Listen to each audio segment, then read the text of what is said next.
Buenas tardes, les damos la bienvenida a las decimoprimeras jornadas académicas, la ciencia ficción y lo fantástico en el cine y la literatura. En este nuestro cuarto día vamos a presentar la octava mesa que está dedicada a la creación literaria y está titulada Brujas. Voy a presentarles a los cuatro ponentes. En primer lugar, les presento a Arellano Pérez Valeria Giselle. Ella es del Estado de México, actualmente es estudiante de séptimo semestre en la carrera de Filosofía en la Facultad de Estudios Superiores Acatlán. Fue ganadora del concurso nacional literario La Juventud y la Mar en el 2016.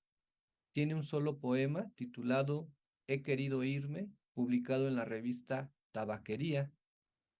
Ella nos va a leer un poema titulado Envuelto en su sabanita bordada. Adelante, Valeria, bienvenida. Muchas gracias. Solo para aclarar ya, soy estudiante del octavo semestre. Es que cuando fueron las convocatorias, pues seguí en séptimo, pero bueno, partir presentación. Eh, ok, espero se vea. Y, ok, bueno, ya está compartiendo. ¿Sí se ve? Sí, sí se ve. Ok.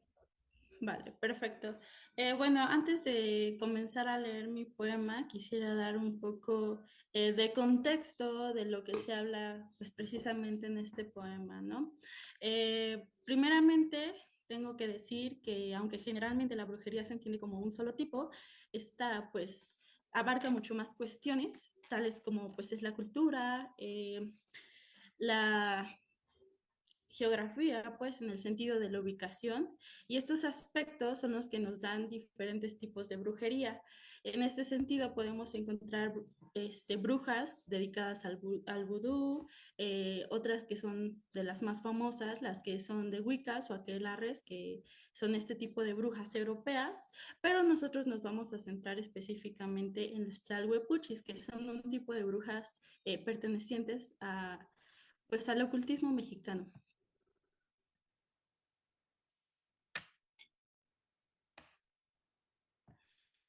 Bien, pues hay que decir primero que la magia estuvo presente desde la época prehispánica y esta tenía una fuerte conexión con la religiosidad, es decir, no se daba una sin la otra.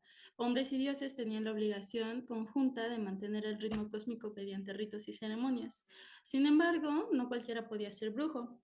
Los que eran brujos habían de ser elegidos por deidades como Tezcatlipoca Negro, Quetzalcóatl, Huitzilopochtli, Tlaloc y Quecal, pero no solo eso, sino que también debían de nacer en ciertos días específicos, pues para ser considerados partícipes de todo este mundo fantástico y mágico.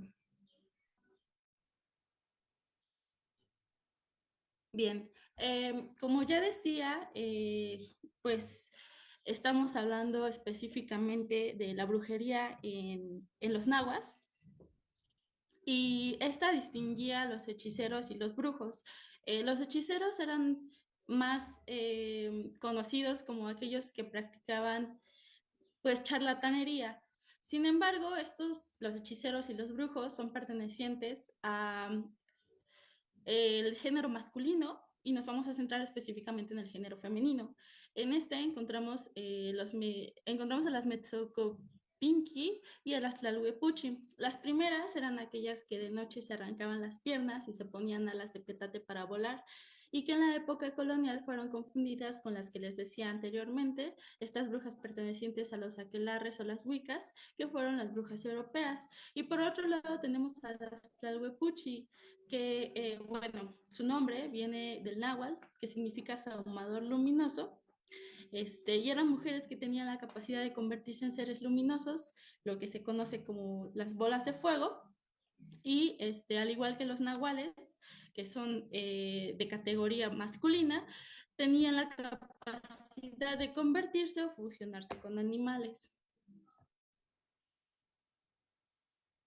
Bueno, pues ahora paso a la lectura de mi de mi poema. Sin embargo, hay que dar un poco de contexto respecto a cómo me inspiré de este poema. Y bueno, este poema está inspirado gracias a una historia que yo oí de alguna de mis tías, en la que básicamente se cuenta como una mujer despierta en la madrugada y ve a lo lejos, bueno, de su habitación en una cuna que tenía, a una mujer agachada, como viendo a su bebé, y alcanza a ver que está sacándole un hilo de la boca, y cuando ella va a ver, esta mujer desaparece y pues ve que el hilo está tirado y el bebé está muerto y desangrado. Esta historia, según lo que dice mi tía, se dio en Veracruz. Y bueno, ese es como el contexto rápido de por qué me inspiré en esa historia para hacer mi poema. Y bueno, procedo a leer mi poema. Envuelto en su sabanita bordada. Envuelto en su sabanita bordada, dormidito, estaba mi chilpayate, cuando en el cielo se vieron luces de la nada, bolas rojas que bailaban entre el zacate. Envuelto en su sabanita bordada, lloraba mucho mi chilpayate. En el techo se oían pisadas y chillaba el guajolote. Envuelto en su sabanita bordada, yo dejé a mi chilpayate. Para salir a ver lo que lo alteraba, lo dejé yo sin fijarme. Una pregunta antes de seguir. ¿Se escucha bien o hay ruidos de fondo? Sí se escucha bien, sí se alcanza a escuchar un poquito ahí los ruidos de fondo, pero no interfiere, o sea, sí se escucha bien. Ah, ok, vale, está bien. Me quedo donde prosigo. Envuelto en su sabanita bordada, yo dejé a mi chilpayate. Para salir a ver qué lo alteraba, lo dejé yo sin fijarme. Envuelto en su sabanita bordada, regresé a ver a mi chilpayate, pero no vi nada de nada, nomás la sabanita tirada y a lo lejos un mecate. Envuelto en su sabanita bordada, ya no estaba mi chilpayate, la tlalhuepuchi le arañó la cara y de su boca le sacaba aquel mecate. Tirado sin su sabanita bordada, la tlalhuepuchi dejó a mi chilpayate. Estaba frío, virgen sagrada, refrío, mi niñito ya sin sangre. Y bueno, pues esa sería mi participación. Este, pues es todo. Muchas gracias, Valeria, por tu poema. La verdad, muy interesante lo que expones al principio, la introducción que haces y bueno, ya el poema propiamente lo que compartes, que creo que también es relevante fijarse en nuestras tradiciones, ¿no? Y creo que es muy valioso lo que tú realizas en este poema y cómo basándote en un hecho, que esta anécdota que nos cuentas de Veracruz, pues le das esta perspectiva creativa, ¿no? Entonces, yo les invito a quienes nos están siguiendo en nuestra transmisión que pueden compartir sus comentarios, saludos, alguna pregunta y al final de la participación de nuestros ponentes les haremos llegar esto para que podamos establecer un diálogo. Valeria, muchas gracias. Y bueno, ahorita seguimos, ¿sí? Claro, Eh, muchas gracias. Les voy a presentar a continuación a Leodán Morales. Curiosamente, él es de Veracruz. Es egresado de la carrera de comunicación de la Facultad de Estudios Superiores Zacatlán.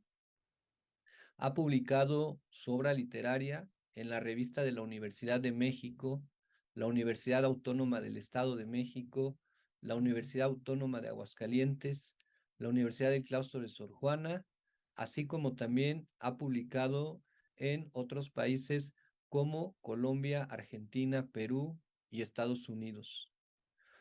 Su trabajo fotográfico y audiovisual se ha presentado en la FIL del Zócalo, en el Museo de Arte Contemporáneo de Hidalgo, en el Museo Experimental El Eco, en el Museo de Arte Contemporáneo de Aguascalientes, el Centro Nacional de las Artes y en la Feria de Arte Contemporáneo Sonamaco. Participó en el segundo encuentro de arte indígena y artesanía contemporánea, en el 41 Encuentro Nacional de Arte Joven y en la Muestra Internacional de Cine con perspectiva de género. Actualmente es parte de los artistas distinguidos de Naucalpan, del colectivo Tonal y de la incubadora de literatura digital Ilinu para las actividades de intercambio cultural México-Canadá. Leodán nos va a leer su propuesta titulada Conjuro entre el misticismo y el náhuatl. Adelante, Leodán, y bienvenido. Muchas gracias, un gusto poder platicar con ustedes. Un saludo a todos los demás ponentes que se encuentran aquí en la mesa. Y pues a mí sí, Julián, fréname cuando llegan a los 15 minutos porque cuando me pongo a platicar de estas cosas podemos llevarnos mucho, mucho ratito. Sí, Pues lo voy a escucho. compartir pantalla. Eh, Según yo por aquí tengo la presentación.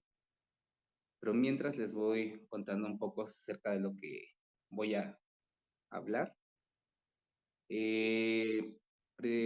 Precisamente voy a platicar, bueno, voy a compartir un trabajo en el cual yo he estado en algún sentido, así que trabajando y que tiene que ver con este esoterismo, porque precisamente las investigaciones que he hecho, desciendo de una familia chamánica, en la cual, precisamente de Veracruz, en la cual, como bien lo mencionaban la ponente anterior, eh, se da por ciertos rasgos o por ciertas situaciones la manera en que se van eligiendo como que estas descendencias o estas maneras de pertenecer como que a eso, a los chamanes. No sé si tengan la presentación al lado, porque, a la mano, porque trato de compartirla, pero no lo ubico. Aquí la tenía precisamente preparada, pero no la tengo.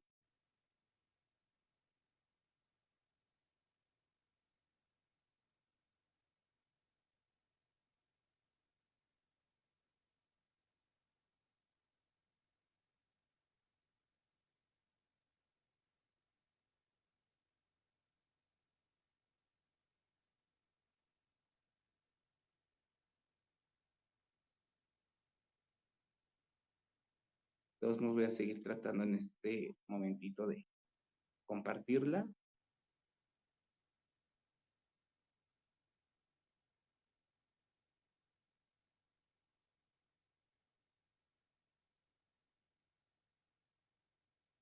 Me parece que no, ¿verdad?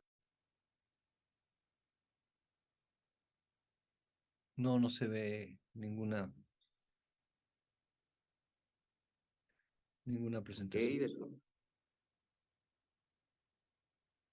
Y otro segundito, debo tenerlo por aquí.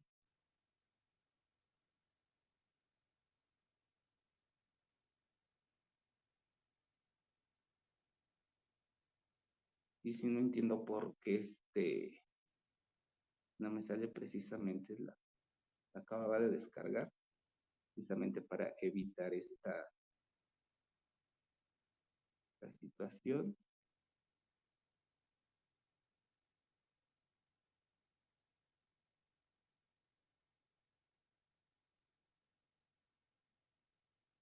Y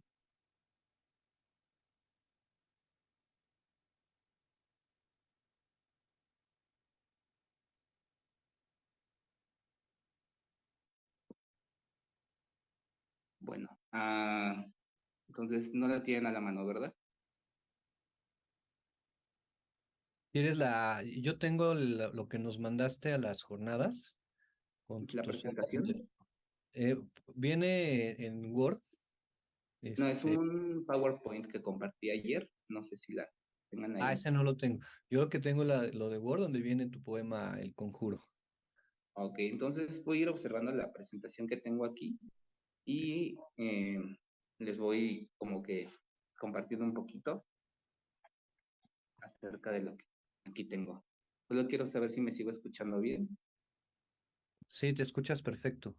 Perfecto. Entonces, como les decía, esta ponencia la tituló el conjuro entre el misticismo y el náhuatl, precisamente porque la obra que yo he realizado o hasta el momento lo que he venido realizando está enfocado en la lengua náhuatl, porque es mi lengua madre.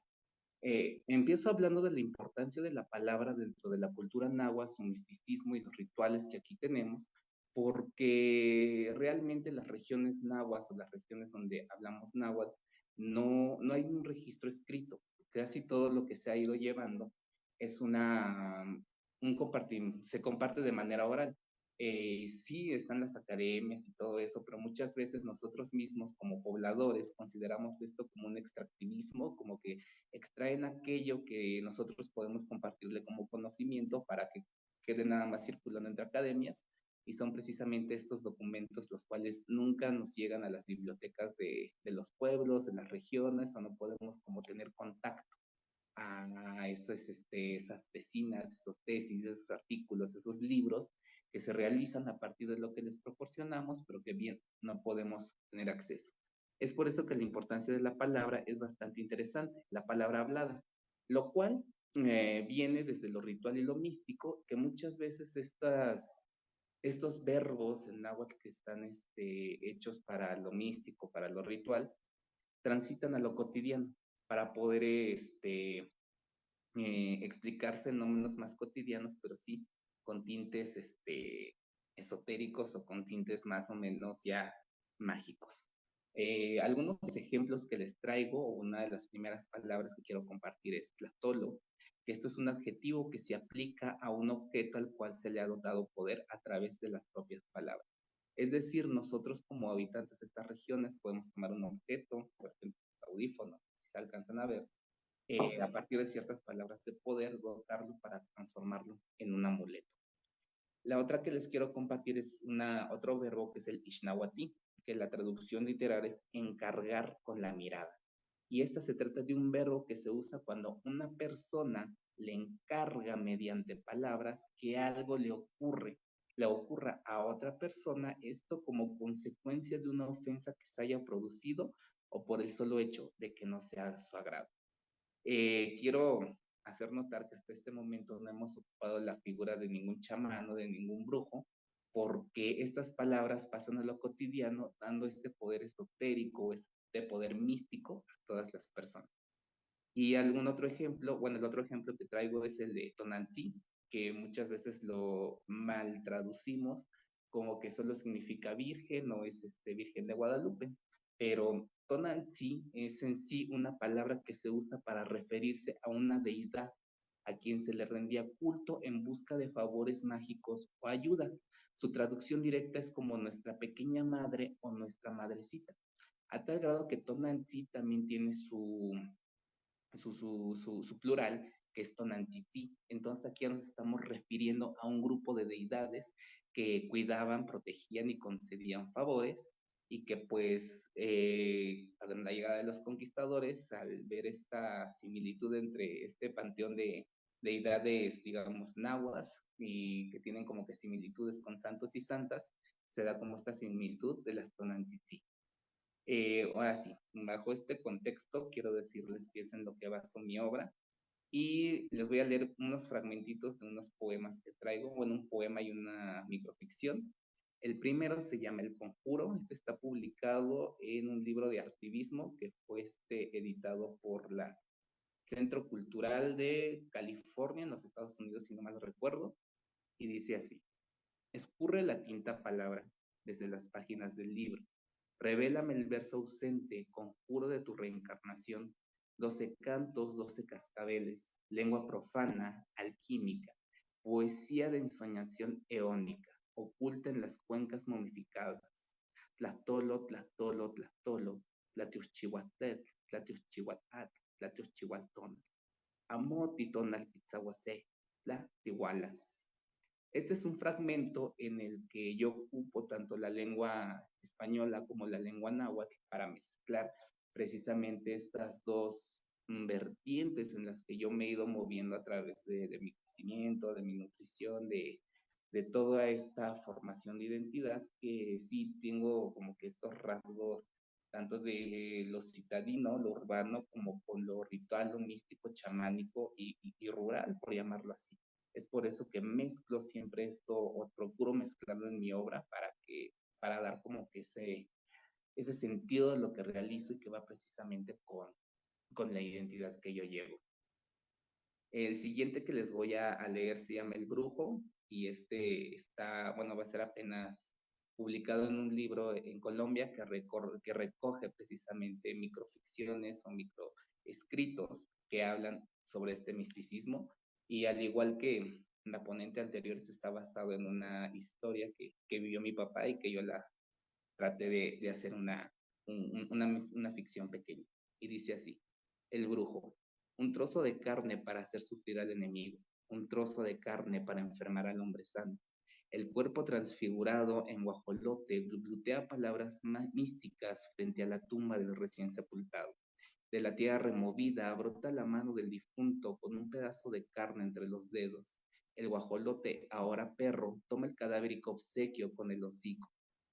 Se oye un disparo. Los vigilantes del camposanto hallan un cuerpo amorfo de rostro peludo.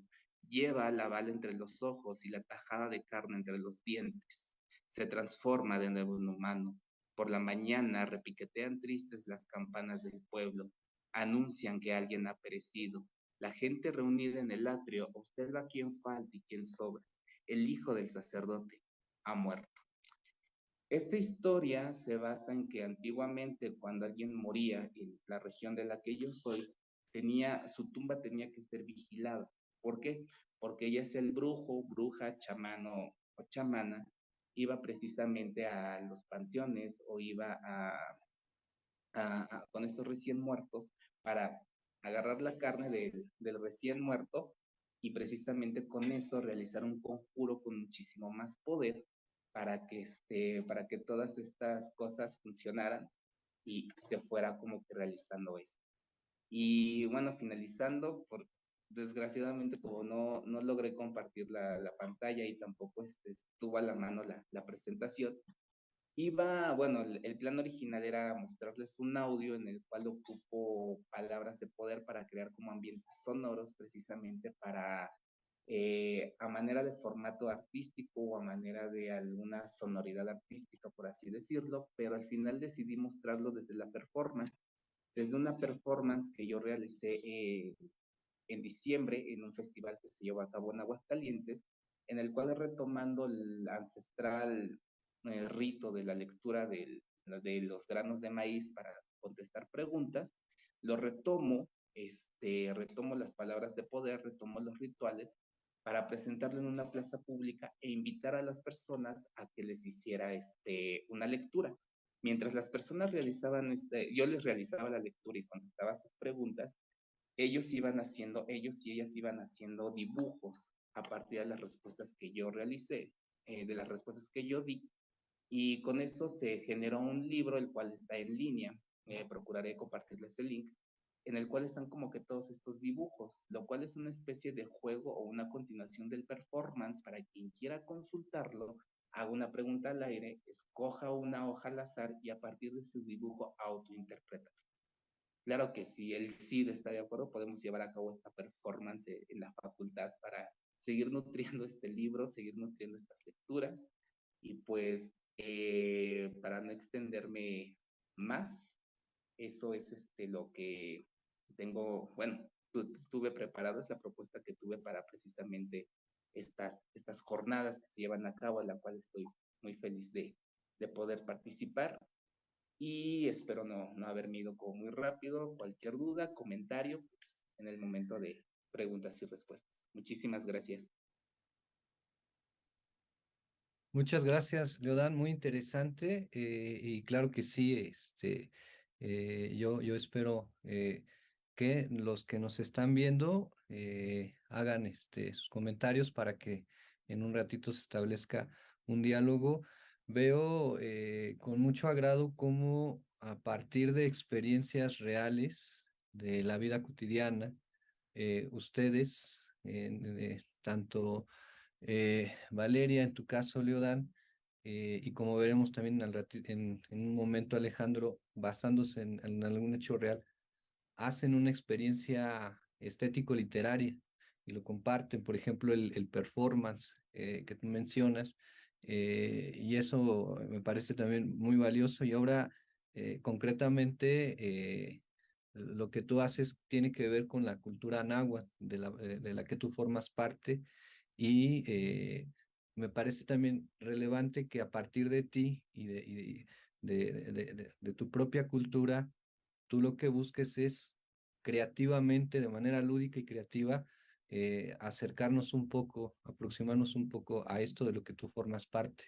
Entonces, espero que en un ratito, o, cuando vean nuestra transmisión, pues también se acerquen bueno, ya que nos compartas los datos a este libro en línea y que pueda seguir creciendo como tú mencionas también por supuesto acá en la FES Acatlán. Entonces te agradecemos mucho y insisto a los que nos están mirando, los invitamos a que hagan sus comentarios, sus preguntas y por lo pronto voy a presentarles a continuación a nuestro tercer ponente. Él es de San Luis Potosí, se llama Alejandro Roque. Él es escritor, editor, periodista cultural y artista visual. Es maestro en diseño gráfico y licenciado en Ciencias de la Comunicación por la Universidad Autónoma de San Luis Potosí, profesor de redacción y coordinador de talleres literarios en diversas instituciones desde 1997, colaborador habitual de diversos medios locales y nacionales. Ha corregido y cuidado la edición de más de 100 libros para instituciones y particulares.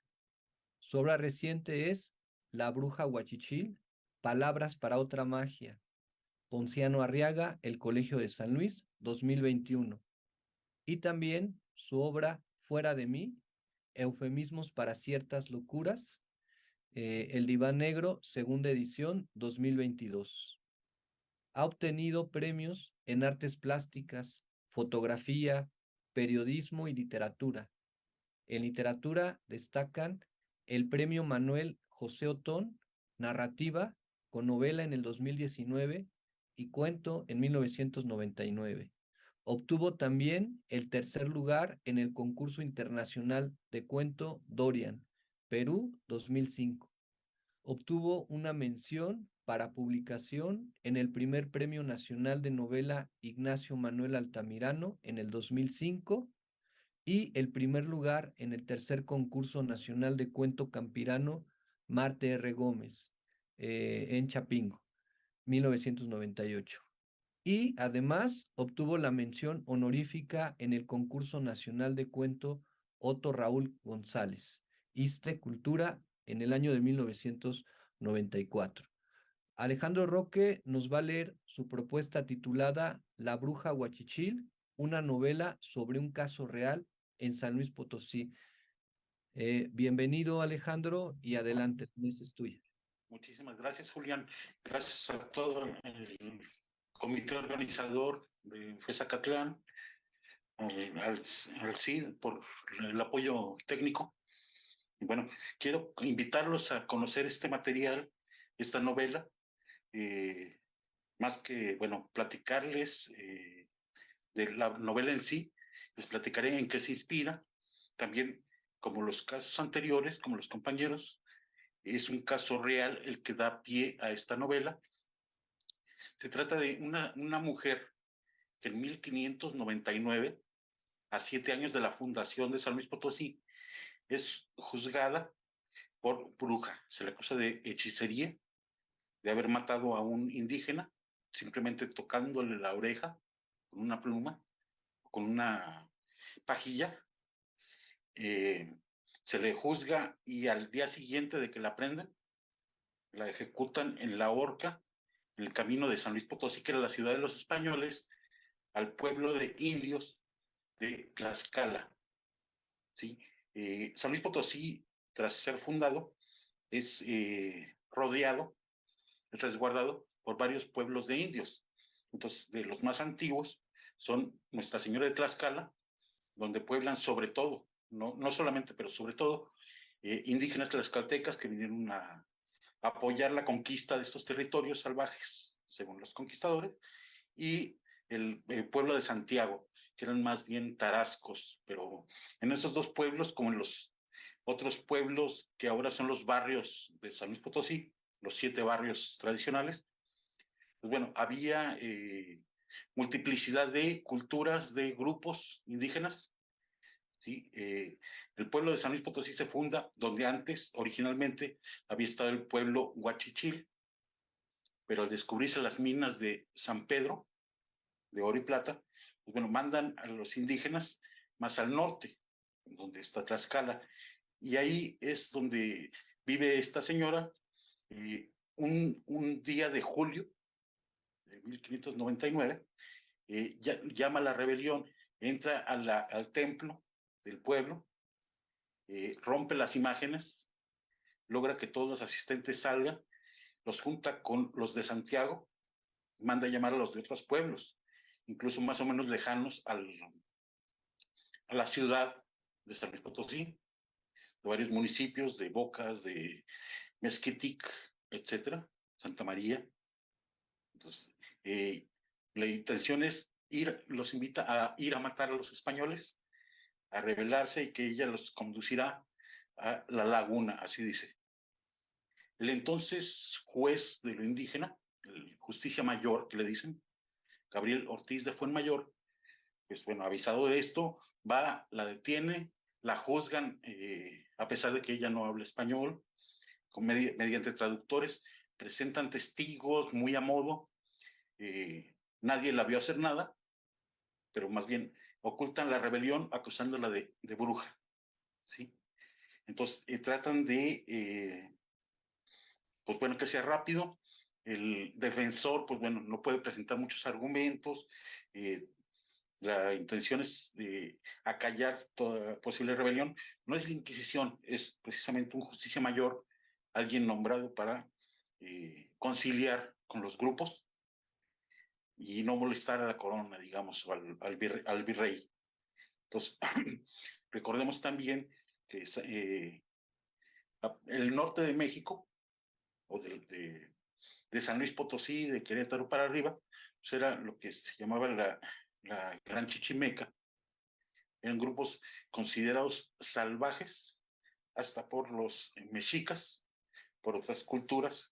No sé si a alguien le tocó ver en sus tiempos de estudiante de primaria, en los libros antes se hablaba de Mesoamérica, ¿sí? La área supuestamente civilizada, y para arriba era Aridoamérica. Entonces, a mí como habitante de San Luis Potosí, con gusto por la escritura y la historia, pues me llama mucho la atención. Cuando empiezo a escribir esta novela, yo estaba en el Colegio de San Luis como jefe de publicaciones, y el primer libro que editamos es un ensayo sociológico de una autora que se llama Ruth Béjar, que es precisamente las visiones de una bruja huachichil. Ella lo enfoca desde el punto de vista académico, es un análisis de género, social, de este papel que juega una mujer a la que juzgan como bruja. Entonces, para que la hayan seguido tantos indios, tantos indígenas, obviamente debió tener cierto ascendente, cierto poder. Entonces, bien pudo ser una chamana, ¿sí? Aunque nadie hable de ella. Este caso está documentado en el Archivo General de la Nación. Son varias fojas que, pues bueno, se han estudiado de una forma u otra.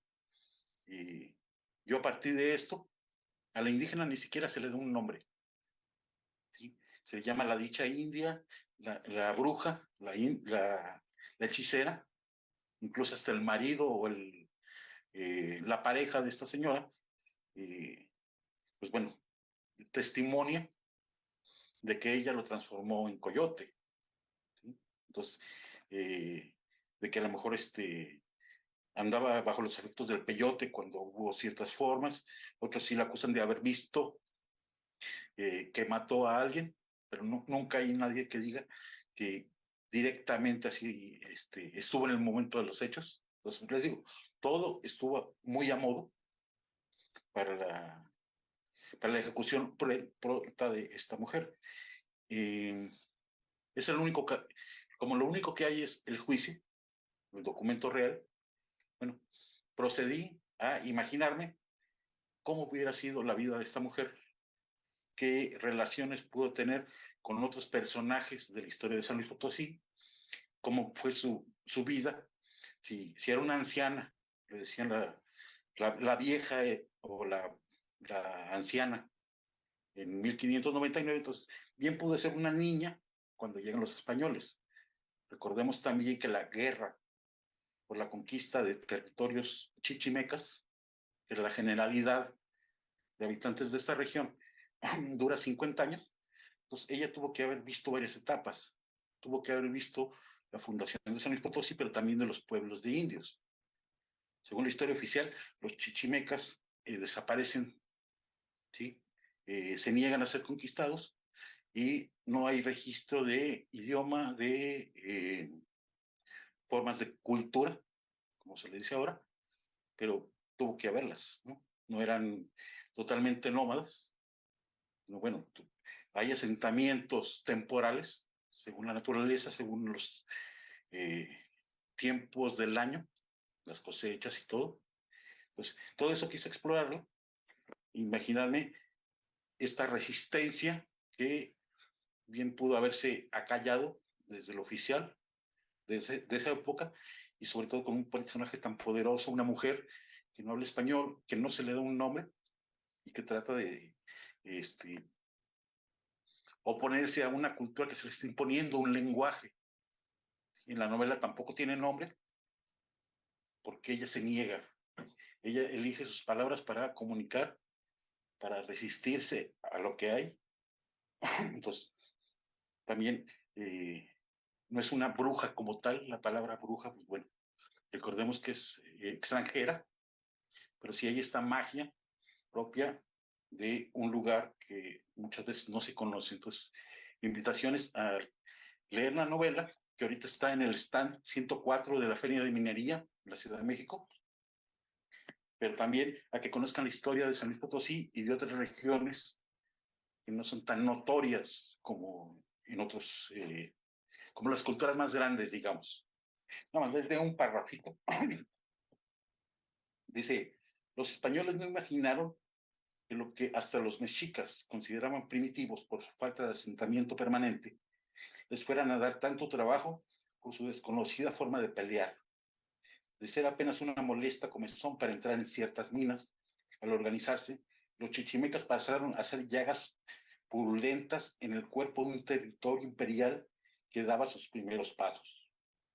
Fueron docenas de puestos de presidios de frontera destruidos, aunque siempre había más. Los presidios se reconstruían y las fronteras se movían a conveniencia en su inexistente realidad. Lo más real era la muerte mutua y las constantes bajas de soldados y sacerdotes. Dios se les ha hecho el castigo, porque ellos defienden bien su capa sin tenerla, como si fueran moros de Granada, informó uno de ellos al rey peninsular, un lugar donde nadie sabe qué es el otoño, pues nadie ha visto caer las hojas. Saben sí de primavera y de invierno, de verano por las ocasionales lluvias. Su aparente desnudez resultaba apabullante para los españoles, que los veían deslumbrantes bajo los trazos de piel de venado, la pintura amarillenta en el pecho y roja en los cabellos, silenciosos, escabulléndose como fantasmas, salidos de los más pequeños resquicios del desierto, adelgazados al grosor de los quiotes o reducidos al tamaño de las cactáceas. Rodilla en tierra soltaban sus saetas desde un arco que medía igual que ellos y nunca fallaban. Gritos agudos que los hacían eco por entre los pies de los herreros y carpinteros metidos a soldados y aventureros por necesidad o por el azar de una moneda, quienes no podían presumir de aceptar todos sus tiros, pues pocos eran soldados profesionales. ¿Sí? Hasta aquí mi lectura. Los invito a que conozcan esta historia. Se acaba de reeditar por parte del Colegio de San Luis. Esta historia, bueno, este estudio de la bruja Huachichil que inspiró la novela de Ruth Béjar. La novela, pues bueno, ganó el premio 20 de noviembre, el premio estatal, en 2019. Fue editada por el Colegio de San Luis y la Secretaría de Cultura. Tiene un prólogo muy generoso del investigador y poeta Tomás Calvillo Una. Y pues bueno, ahorita ya se está agotando la primera edición. En la Feria de Minería todavía hay ejemplares. Si me escriben, ahora sí que sería el costo eh, barato de autor, más gastos de envío, y esperemos que se haga una pronta segunda edición. Ya estamos en pláticas con varias instituciones, y la idea es que, bueno, que se conozca la historia de una manera amena y que este personaje que tanto ha inspirado sea más real. Ahorita hay un grupo de potosinos, por cierto, que le rinde un homenaje cada año en el día de su ejecución. Le ha llamado Miahuasal, ¿sí? Mujer energía, mujer fuerte. Entonces cada año se reúnen aquí en San Luis Potosí, hacen rituales, hacen un conversatorio. Bueno, me alegra que, pues bueno, mi novela ha sido tomada en cuenta en esos homenajes, y pues la idea es que se rescate esta cultura, esta forma de vida, esta forma de ser, eh, que algunos no dicen que ya se fue, pero la cultura huachichil, la cultura chichimeca, que es parte de la fundación de San Luis Potosí, ¿sí? Aguerrida, distinta a la tradicional que conocemos de los asentamientos mexicas o mayas, y por ahí que sea un aliciente para nuevas generaciones, para ver otras formas de hacer historia, la crónica de nuestros días, la crónica de las nuevas magias que están surgiendo por doquier, de estas mujeres fuertes, de esta poesía, como ya vimos. Y pues de veras, nuevamente, muchísimas gracias, y hasta aquí mi participación. Hasta pronto, gracias. Muchas gracias a ti, Alejandro. También tu propuesta también resulta muy interesante. Qué bueno que nos compartes los datos de cómo se puede conseguir la novela para que el público interesado podamos acercarnos a ella. Y bueno, aquí hay un comentario que dice de Ernestina Cortés Albor, que dice, una excelente novela, La Bruja Huachichil. Felicidades. eh, y te mandan ahí, Alejandro. A ver, para quienes nos están escuchando, viendo en la transmisión, bueno, este es el momento, por si quieren también compartir algún comentario, alguna pregunta para nuestros ponentes.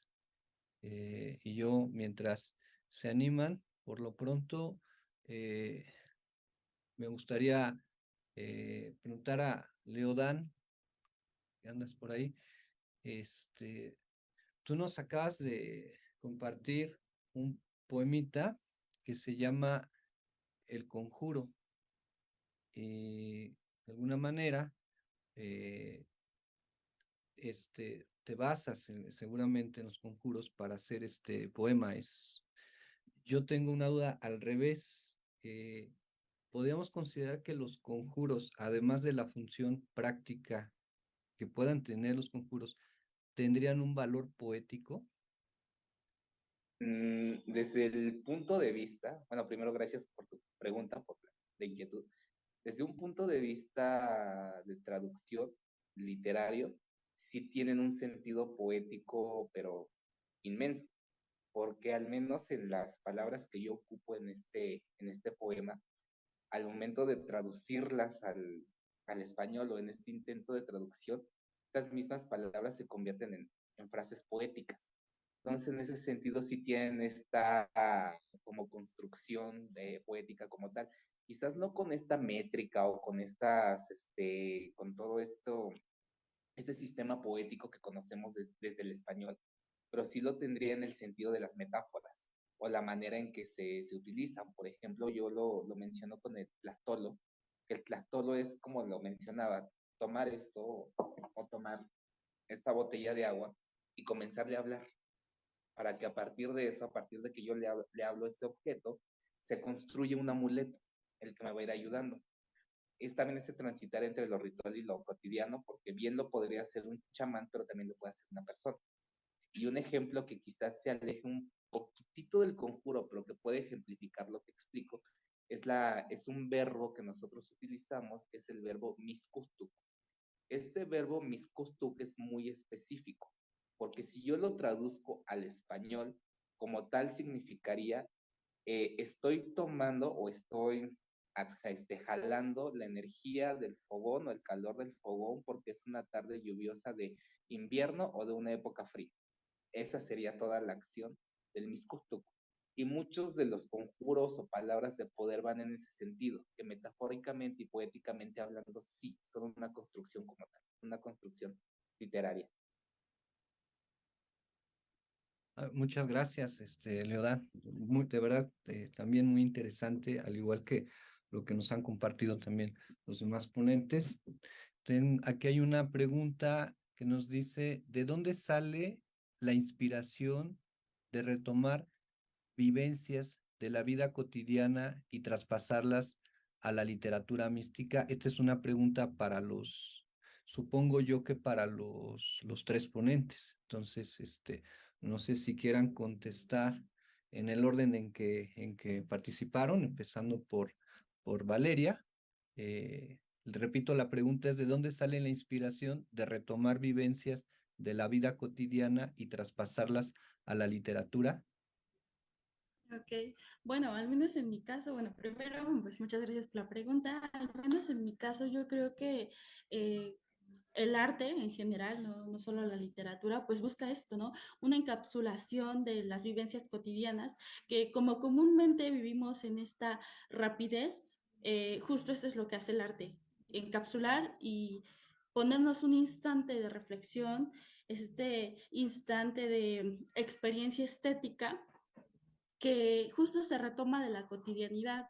Así que yo diría que, pues que si lo retomé a través, pues de estas historias que se oyen comúnmente, no sé, en las cenas familiares o en los desayunos y en general en este tipo de pláticas, yo diría que sí, que es por esto, ¿no? Por ese ímpetu de querer eh, reflexionar un poco acerca de de lo que se oye, de lo que se dice y de que, pues además, honestamente, que yo también creo, ¿no? Que esto sucede. Entonces yo diría que sí, que es por ese encapsulamiento o experiencia estética que, que se puede encontrar a través de, pues sí, de relatos como, pues como estos. Yo diría que es eso. Muchas gracias, Valeria. Leodán, por favor. Claro, con gusto. Pues yo creo que toda la literatura siempre está basada en experiencias y vivencias que tenemos. Al menos yo lo hice sin querer, o sea, el irme nutriendo de estos sucesos místicos, esotéricos.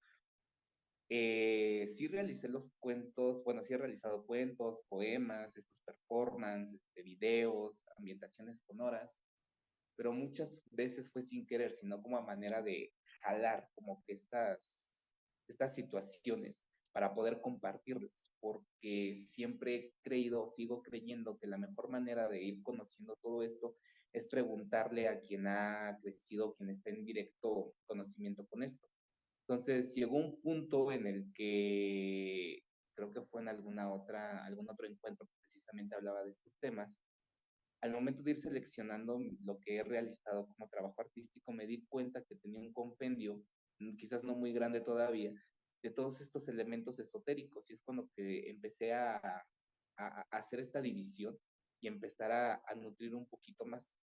Y también porque es un tema que de algún modo, bueno, yo siempre lo digo casi a manera de broma, que me ha perseguido, que me persigue este esoterismo quizás porque lo tengo interiorizado, porque bueno, en la casa, en la familia, siempre ha sido un tema cotidiano, un tema natural, a tal grado que cuando desayunábamos compartíamos nuestros sueños junto con mi mamá, que ella sí estuvo en contacto con mi bisabuela, que mi bisabuela era la chamana encargada del pueblo, de llevar rituales, agradecimientos y todo eso. Compartíamos, mi hermana, yo, que éramos los que principalmente convivíamos con mi mamá, nuestros sueños para interpretarlos. Entonces, estos temas han sido de algún modo cotidianos y es también lo que he ido como que reflejando en lo que voy haciendo, en un principio sin una intención, pero ahorita sí ya con esa intención de seguir nutriendo y compartiendo y realizando este tipo de trabajo en el sentido artístico y creativo. Muchas gracias, Leodan. Adelante, Alejandro, por favor. Gracias. Pues, bueno, dicen que la literatura, no me acuerdo quién lo dijo, pero alguien lo dijo, que la literatura es como la vida real, pero sin las partes aburridas. Entonces, hay que ver qué recuerdos, qué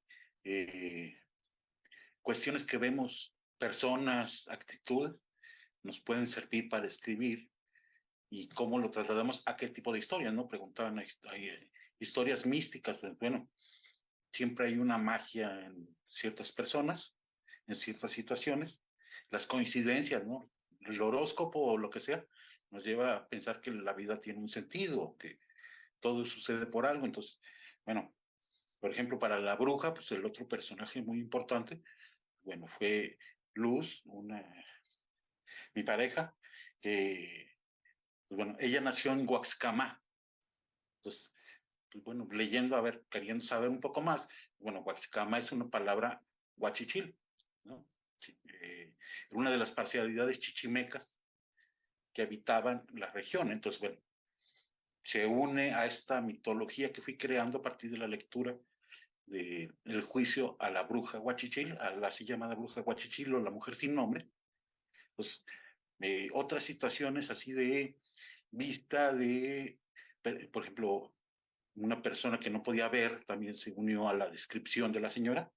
Se habla de cataratas, de ceguera, de ciertas leyendas que corren en torno a los fundadores de San Luis Potosí, como el Capitán Caldera o Fray Diego de la Magdalena.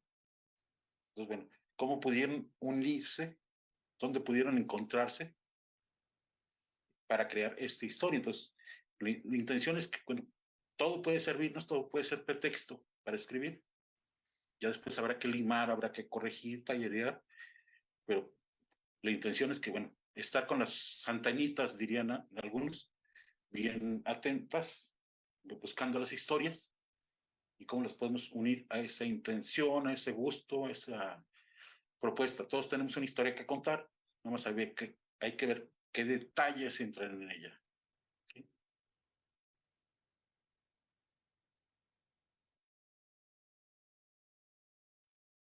Muchas gracias, Alejandro, y muchas gracias a los tres ponentes. La verdad es que han sido propuestas muy interesantes y bueno, no me queda más que eso, agradecerles su participación, que nos hayan elegido para participar en estas jornadas y ya despedir esta mesa invitando a nuestros público a que mañana nos acompañen para la mesa de cierre, que se transmitirá una película. La película se transmitirá vía enlace, es privada, a través de Zoom, que se llama precisamente así, La Bruja, y el comentario será a través del doctor Jorge Olvera a las 13 horas, por si quieren y pueden acudir, ojalá nos puedan acompañar.